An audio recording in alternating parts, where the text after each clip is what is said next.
Welcome in diploma online class student.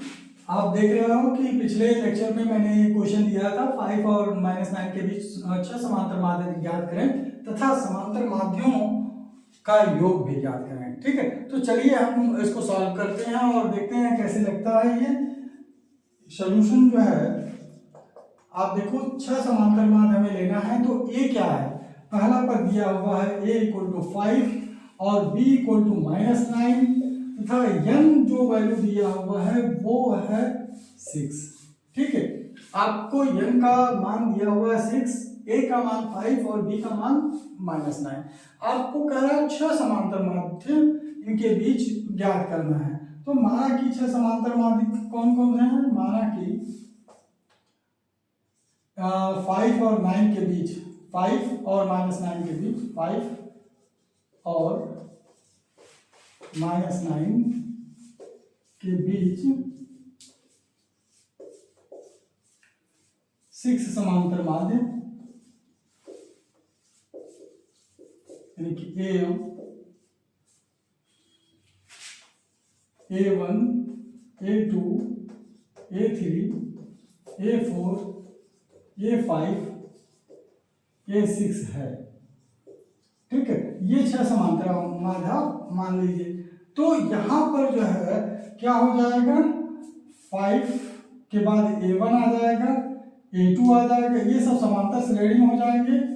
A2, फिर A3, फिर A4, A5, A6 and -9। 5, A1, A2, A3, A4, A5, A6 और -9 यह जो है समांतर श्रेणी में होंगे। तो इसका D क्या होगा, D जो है निकालेंगे तो क्या हो जाता है, B - A upon B - A, ध्यान रखिएगा, अपॉन n+1। B की वैल्यू क्या है, -9 -5 अपॉन n+1। n+1 जो है वह 6+1 होगा। तो यहाँ D = -14, देखेंगे आप, -14 अपॉन 2 हो जाएगा ये, -14 अपॉन 7, यानी कि यह क्या हो जाएगा, -2। वैल्यू क्या हो जाएगी, -2। 2 टाइम्स कट जाएगा, यहाँ माइनस न लगाएं, माइनस आगे लगा हुआ है तो 2 टाइम्स ये कटेगा और जो होगा वैल्यू वो क्या हो जाएगा, -2। ठीक है, थोड़ा सा और क्लियर मैं लिख दे रहा हूँ, जो दिखे आपको। यहाँ से कटा है 2 टाइम्स और ये -2। ठीक, D की वैल्यू आ गई आपकी -2। अब चलिए पहला हम समांतर माध्य निकाल रहे हैं, A1। A1 क्या होगा, A1 समांतर माध्य A1 यानी कि A प्लस D, जो कि होगा A की वैल्यू है 5 प्लस D की वैल्यू -2, तो 5 - 2 यानी कि 3 हो जाएगा ये। फिर A2 A प्लस 2D यानी कि 5 प्लस 2 टाइम्स -2, ये हो जाएगा 5 - 4, यह 1 हो जाएगा। इसके बाद A3, अब A3 आप निकालेंगे तो A प्लस 3D यानी कि 5 प्लस 3 टाइम्स -2 यानी कि 5 - 6, यह हो जाएगा -1। A4 A प्लस 4D यह हो जाएगा 5 प्लस 4 इंटू -2 यानी 5 हो जाएगा 8, यहाँ पर -3 वैल्यू होगा। इसी तरह से A5 और A6 निकालेंगे। A5 निकालेंगे, A प्लस 5D यानी 5 प्लस 5 टाइम्स -2, ये हो जाएगा 5 - 10 -5। और A6 जो है उसे आप निकालेंगे तो A6 होगा A प्लस 6D यानी 5 प्लस 6 टाइम्स -2 यानी 5 - 12 यानी -7। अब चलिए इन सभी को ऐड करना है। ठीक है, यही कहा है कि A1 plus A2 plus A3 plus A4 plus A5 plus A6 add करेंगे आप तो ये क्या हो जाएगा, कितनी वैल्यू है 3 प्लस 1 और प्लस -1 तो -1 हो जाएगा -3 -5 -7। देखिए -1 से -1 -3 से +3 कट जाएगा, अब आ जाएगा -5 -7 यानी -12। इसका आंसर जो ऐड करने पे आएगा वह -12 होगा। ठीक है, आप इस तरह से इस क्वेश्चन को सॉल्व कर सकते हैं। चलिए इससे बाद एक और क्वेश्चन है जो कि बहुत अच्छा क्वेश्चन है, तो उसे सॉल्व करते हैं। आप वीडियो को लाइक करें, सब्सक्राइब करें और अधिक से अधिक शेयर करें। और जब भी आप वीडियो देखने बैठें, लेक्चर देखें, तो आप भी पेन और कॉपी रखे रहें, जिससे कि आप इस क्वेश्चंस को जो दिए जा रहे हैं क्वेश्चन उसे लगाएं और उसे नोट करें, जिससे कि अधिक से अधिक आपकी प्रैक्टिस होगी और वह क्वेश्चन आसानी से सॉल्व हो जाएगा।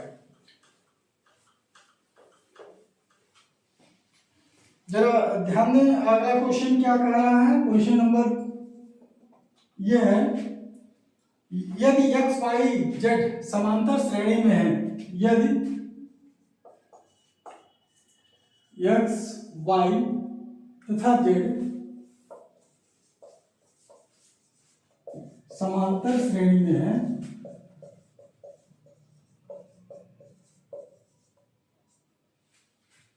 और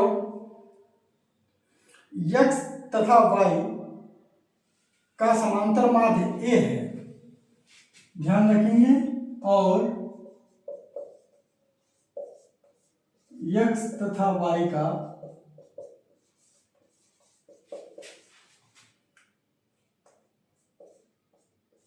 समांतर माध्य a है,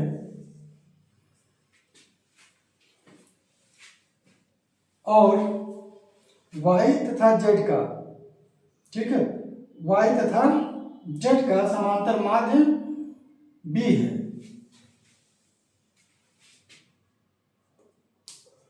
और y तथा z का समांतर माध्य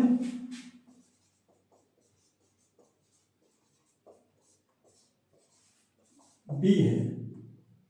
ठीक है, तो सिद्ध करें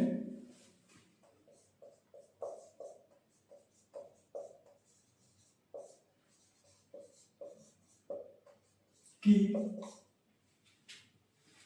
a तथा b का समांतर माध्य y होगा। सिद्ध करें कि a तथा b का समांतर माध्य y होगा। तो ध्यान दीजिए, x y तथा z समांतर श्रेणी में है। सबसे पहले इस चीज को हम लिखते हैं और इससे एक क्वेश्चन बनाते हैं। सिंस x y तथा z समांतर श्रेणी में है, ये दिया हुआ है, तो सिंस x y तथा z समांतर श्रेणी में है तो इनका समांतर भी क्या होगा, इक्वल होगा, यानी कि y में से अगर x को घटाएंगे तो z में से y को घटाने के बराबर होगा। ठीक है, अगर y को इधर ट्रांसपोज कर देते हैं, x को उधर ट्रांसपोज कर देते हैं, तो ये क्या हो जाएगा, y plus Y equal to Z plus X, यानी कि 2y equal to Z plus X. ठीक है, तो इसको एक इक्वेशन हम मान लेंगे।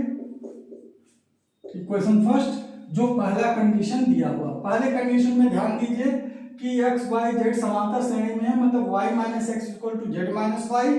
तो y को आप इधर लाए, ये किस तरह से हुआ, क्योंकि समांतर श्रेणी का सबसे पहला ये डेफिनेशन के अनुसार ये है कि दिए गए क्रमागत पदों का अंतर जो होता है वो क्या होता है, समान होता है। तो y माइनस एक्स कर लिया तो वो अंतर जो होगा z माइनस वाई के बराबर होगा। अब y को इधर कर दिया तो y plus Y equal to Z plus X हो गया। ठीक है, यह एक इक्वेशन हो गया। अब दूसरा कह रहा है कि x तथा y का समांतर माध्य ये है। आप लिखेंगे सिंस x तथा y का समांतर माध्य ये है, तो ये क्या होगा, therefore a equal to x plus Y by two. ठीक है, ये जो है दूसरा इक्वेशन हो जाएगा। आप जरा ध्यान दें, x तथा y का समांतर माध्य ये है, तो a equal to X plus Y by two होगा, क्योंकि यह x और y का समांतर माध्य है, तो ये बाय डेफिनेशन होना चाहिए। अब जरा ध्यान देते हैं, नेक्स्ट का y तथा z का समांतर माध्य b है, तो लिखेंगे सिंस y तथा z का समांतर माध्य b है, तो इसलिए क्या हो जाएगा यहाँ पर b equal to Y plus Z by two. जैसे एक्स वाई का समांतर माध्य था तो a equal to X plus Y by two था, उसी तरह से y और z का समांतर माध्य b है, तो b equal to Y plus Z by two, और यह इक्वेशन थर्ड हो गया। अब इक्वेशन सेकंड और इक्वेशन थर्ड से, यानी समीकरण 2 और 3 से आप क्या करो, a प्लस बी को ऐड करो। ठीक है, दोनों को ऐड करने पर, समीकरण 1 तथा 2 को ऐड करने पर, समीकरण 2 तथा 3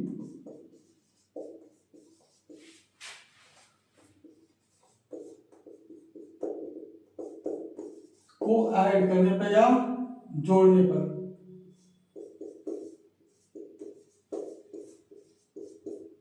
क्या हो जाएगा, जब जोड़ेंगे आप तो a प्लस बी, यह LHS साइड में जुड़ेगा, और यह होगा x plus Y by two plus Y plus Z by two, यह हो जाएगा।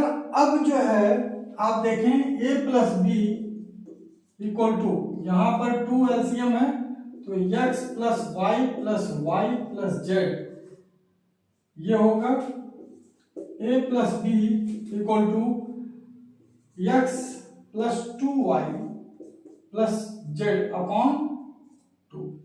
तो आप जो है x प्लस जेड को क्या लिख सकते हैं, x plus Z equal to 2y लिख सकते हैं। तो पहले इसे थोड़ा सा और सिंप्लीफाई कर लीजिए, a plus B equal to यहां पर हो जाएगा x plus Z plus 2y upon 2, और x प्लस जेड को आप या z प्लस x को समीकरण नंबर 1 से आप क्या लिख सकते हैं, 2y। तो यहां पर लिख दीजिए a plus B equal to 2y plus 2y by 2। ये कैसे, किस तरह से 2y आया, लिखेंगे समीकरण नंबर 1 से, समीकरण नंबर 1 से। ये ध्यान रखिए कि रेफरेंस आप दे दें कि यहाँ x प्लस जेड या जेड प्लस एक्स से हम 2y कैसे लाए हैं। ठीक है, तो यहाँ पर 2y आ जाएगा। अब a plus B equal to क्या हो जाएगा, 4y बाई 2, 2 से 4 कटेगा, ये 2 हो जाएगा। a plus B equal to हो जाएगा 2y, a plus B equal to 2y, therefore y equal to क्या हो जाएगा, a plus B by 2, a plus B by 2। अब जो है अगर y equal to a plus B by 2 है, तो ये क्या स्टेटमेंट देगा, y जो है a और b का समांतर माध्य है, और यही आपको प्रूफ करना था। क्या करना था, a तथा b का समांतर माध्य y होगा। अतः आप लिखेंगे अंतिम में कि अतः a तथा b का समांतर माध्य, b का समांतर माध्य y है। यही तो प्रूफ करना था कि ये और b का समांतर माध्य y होगा। तो इस इक्वेशन से y equal to a plus B by 2 आ गया, तो इसका मतलब a और b का समांतर माध्य y होगा। चलिए इस तरह से ये क्वेश्चन सॉल्व हो गया। अब जो है फिर आगे बढ़ते हैं क्वेश्चन पर, जो कि इससे भी इम्पोर्टेंट, काफी इम्पोर्टेंट क्वेश्चंस। देखिए इस एक्सरसाइज से जहाँ से क्वेश्चन लग रहे हैं वहां से काफी इंपॉर्टेंट क्वेश्चंस आते हैं, और ये अधिक जो है एग्जामिनेशन में पूछे जाते हैं। तो इन सभी क्वेश्चंस को आप बार बार रिवाइज करेंगे।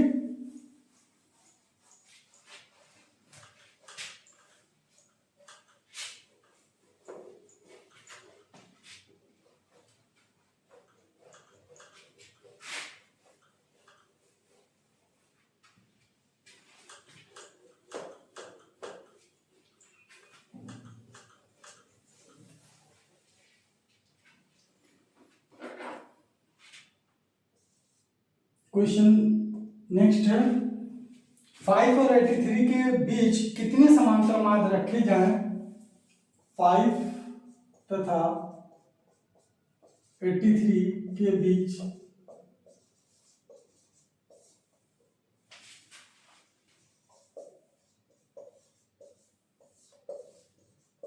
समांतर माध्य रखे जाएं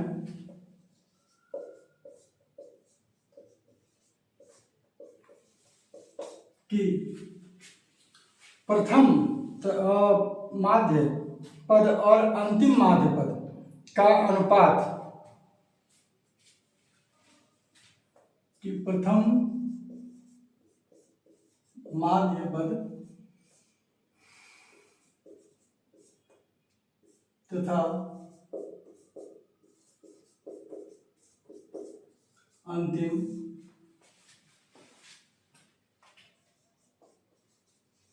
माध्य पद का अनुपात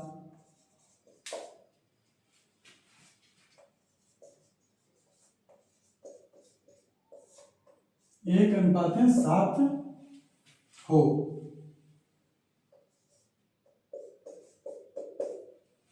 यानी कि 5 तथा 83 के बीच कितने समांतर माध्य रखे जाए कि प्रथम माध्य पद जो A1 होगा और अंतिम माध्य पद, मान लीजिए n माध्य पद है, तो अंतिम माध्य पद AN होगा, उनका जो रेशियो दिया हुआ है वो 1:7 दिया हुआ, तो इनके बीच कितने माध्य पद रखे जाते हैं। यह बहुत ही अच्छा क्वेश्चन है। इस तरह के यहाँ पर 2 क्वेश्चन हैं जिसे आप लगाएंगे। तो पहला मैं लगा दे रहा हूँ, दूसरा आपका होमवर्क में रहेगा, आप इसे लगाएंगे, ठीक है। तो अब बहुत ध्यान से देखिएगा इसे किस तरह से लगता है। यह पहला पद 5 दिया हुआ है और अंतिम पद जो है B इसे 83, ठीक है। और माना कि n समांतर माध्य रखे जाए, माना कि इनके बीच, माना कि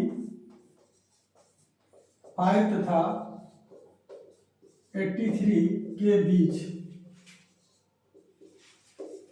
n समांतर माध्य रखे जाए।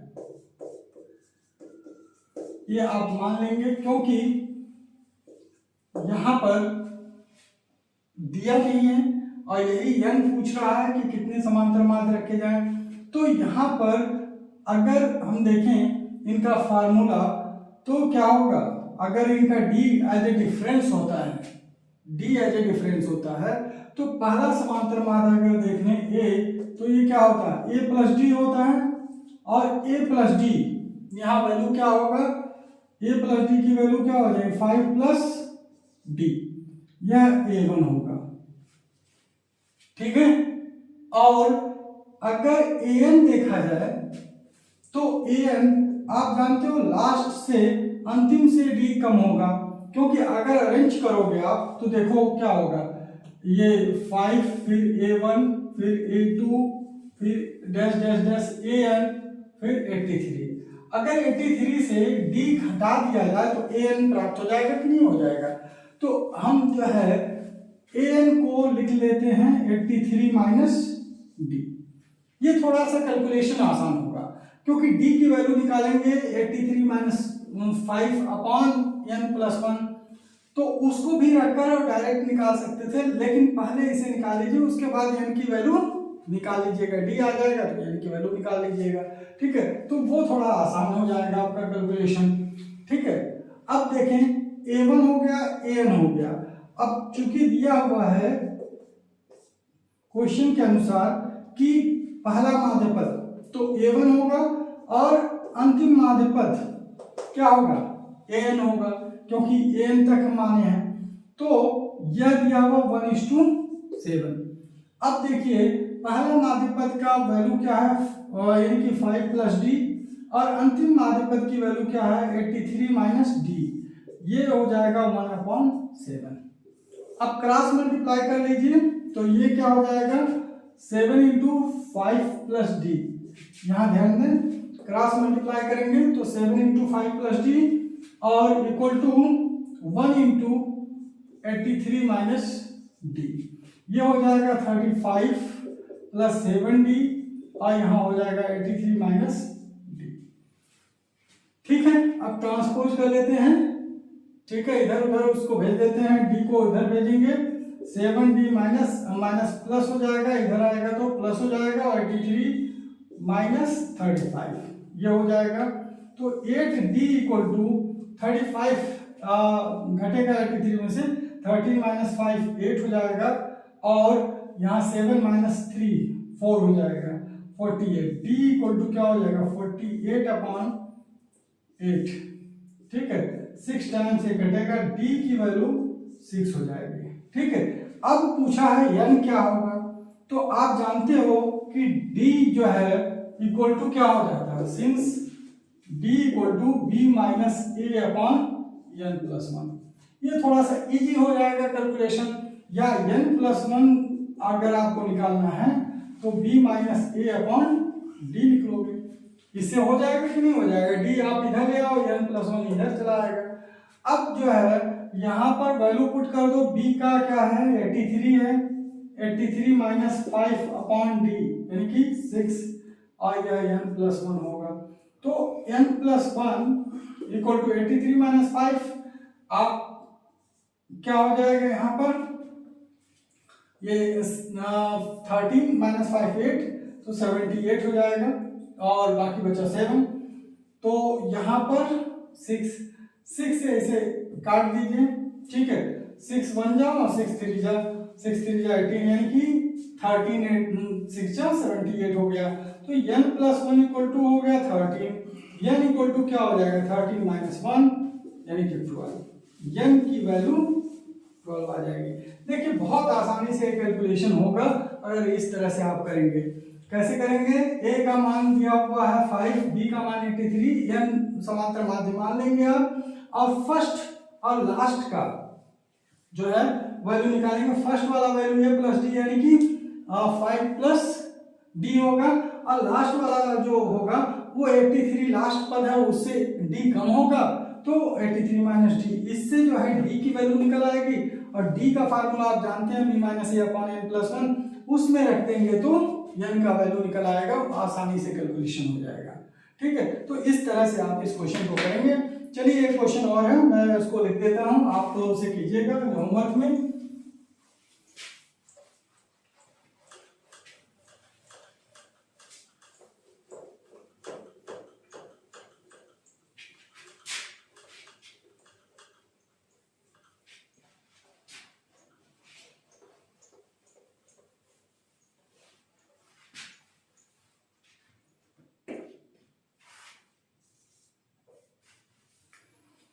क्वेश्चन, किसी समांतर श्रेणी के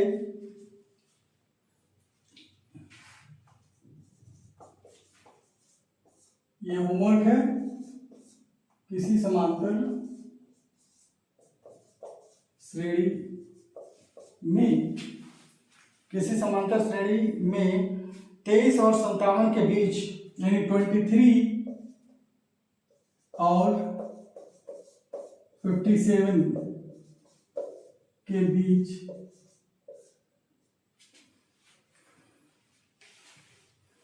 कितने समांतर माध्य रखे जाने चाहिए या रखे जाएं, कितने समांतर माध्य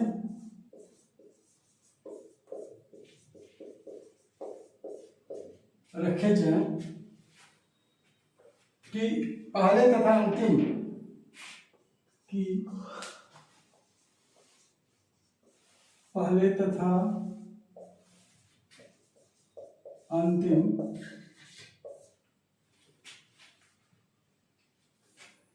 माध्य पद, अंतिम माध्य पद 5:11 5:11 के अनुपात में हो,